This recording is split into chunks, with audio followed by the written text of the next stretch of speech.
नमस्कार दोस्तों, धर्मार्थ बेला के नए वीडियो में आपका स्वागत है। मनुष्य की एक सामान्य प्रकृति होती है, वो अपने आप को या तो सबसे बड़ा मानता है या बनाना चाहता है। दूसरे शब्दों में कहें तो उसे इस बात का अहम हो जाता है कि मैं ही सबसे बड़ा हूँ। कई बार यही अहम पति पत्नी के बीच टकराव का कारण बन जाता है। पति अपने को बड़ा मानता है तो पत्नी अपने को बड़ा मानती है। इसी ईगो के चलते कुछ परिवारों में अक्सर छोटे मोटे विवाद होने लगते हैं।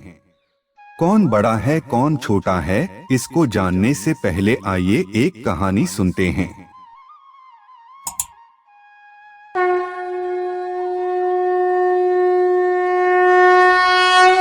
एक बार एक राजा को यह पता चला कि उसके महल में बहुत से ऐसे कर्मचारी हैं जो अपनी पत्नी के साथ अक्सर मारपीट करते हैं, दबाव डालकर अपनी बात जबरदस्ती मनवाते हैं। इसलिए राजा ने एक प्रतियोगिता रखी। प्रतियोगिता के 3 नियम बनाए। पहले नियम के अनुसार सबको बताना था कि उनके घर में फैसले कौन लेता है। अगर पति पत्नी मिलकर सारे फैसले लेते हैं तो प्रतियोगी को एक संतरा उठाना था। संतरा उठाने वाले को कोई इनाम नहीं मिलेगा। दूसरे नियम के अनुसार यदि घर में फैसला पति अकेले लेता है तो उसे सेब उठाना था और उसे लाखों की मूल्य की वस्तु का इनाम मिलेगा। प्रतियोगिता का तीसरा नियम था कि इनाम जीतने के बाद यदि यह पता चलता है कि वह अपनी पत्नी को मार पीट कर अपनी बात मनवाता है, इसलिए उसकी घर में चलती है, तो उसे आजीवन कारावास का दंड दिया जाएगा।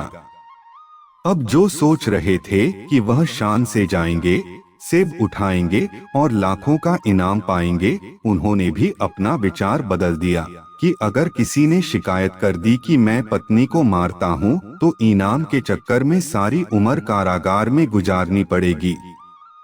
कुछ देर बाद प्रतियोगिता शुरू हो जाती है। आधे से ज्यादा के प्रतियोगियों ने चुपचाप संतरा उठा लिया। तभी एक पहलवान की बारी आई। वह बोला, महाराज, मैं अपनी पत्नी से बहुत प्यार करता हूँ, लेकिन फिर भी मेरे घर में चलती मेरी ही है और फिर वह सेब उठा लेता है। राजा कहता है कि अस्तबल में जाओ, वहाँ पर लाखों के मूल्य के घोड़े हैं, कोई भी ले जाओ।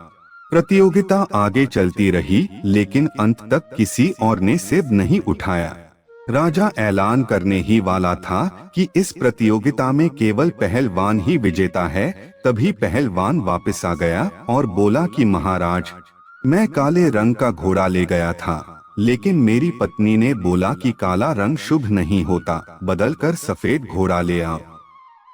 राजा बोला, घोड़ा अस्तबल में छोड़ दो और भाग जाओ।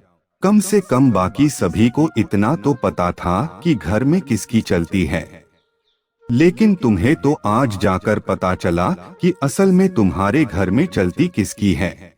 राजमहल में अब बचे थे राजा और उसका सेनापति, लेकिन किसी की हिम्मत नहीं हुई कि उनसे भी पूछ लें कि उनके घर में किसकी चलती है। राजा ने रात्रि भोज के लिए सेनापति को आमंत्रित किया और भोजन से पहले उसे खाने के लिए सेब और संतरा दिया। सेनापति ने सेब उठा लिया और उसके चेहरे पर एक मुस्कान आ गई।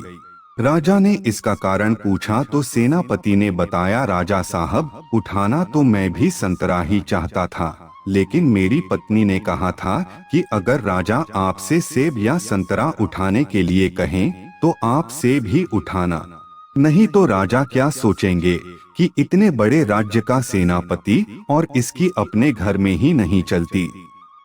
अब सेनापति ने राजा से भी पूछ ही लिया कि महाराज, ये बताइए कि आपने इनाम में सोने के सिक्के, मोती या हीरे क्यों नहीं रखा, लाखों का घोड़ा ही क्यों रखा। राजा ने कहा कि मैं रखना तो सोने के 100 सिक्के चाहता था, लेकिन रानी कहने लगी, नहीं महाराज, आप इनाम में घोड़ा ही रखिएगा। यह सुनकर सेनापति हंस पड़ा और राजा भी हंस पड़ा। फिर राजा ने बोला कि अच्छा ही हुआ मैंने रानी की बात मानी। अगर इनाम में सिक्के होते तो वह पहलवान वापस नहीं आता और यह भी पता नहीं चलता कि उसके घर पर किसकी चलती है। दोस्तों, कहानी का सारांश यही है कि जिस घर में पति और पत्नी की सहमति से निर्णय लिए जाते हैं, वहां सुख समृद्धि बनी रहती है। इसलिए दोनों को एक दूसरे को बराबर का सम्मान देना चाहिए। रही बात धार्मिक ग्रंथों की, तो उसमें नारी को ही महान बताया गया है। कहा गया है, यत्र नार्यस्तु पूजन्ते रमन्ते तत्र देवता, अर्थात जहाँ नारियों की पूजा की जाती है वहाँ देवता निवास करते हैं। वीडियो को यहीं समाप्त करते हैं। जय श्री कृष्ण।